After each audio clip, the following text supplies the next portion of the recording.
青少年型嘅戶外鍛鍊基地全齡段嘅休閒活動空間嘅定位咧係不改變嘅。園區嘅主要嘅核心項目都維持嘅。呢個園區咧，大家嗰陣時介紹都知係都比較大，有10公頃嘅。我哋會將佢分期建設同埋分期開放，建好一個呢，開放一個。預計呢係明年下半年啦，先開放露營區同埋4輪車場嘅。爭取呢係2027年嘅第4季咧，全部係完工試運營。係經聽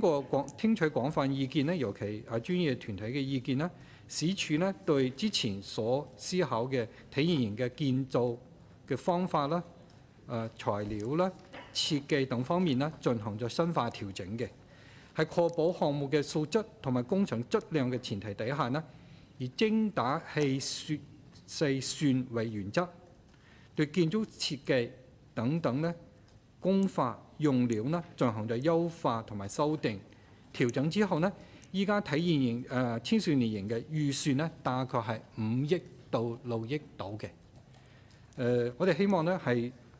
係按照新一個嘅規劃呢，可以盡快係今年呢開始相關嘅招標同埋建設工作，盡快俾到我哋啲青少年啦同埋家庭呢一個好嘅一個休閒嘅地方。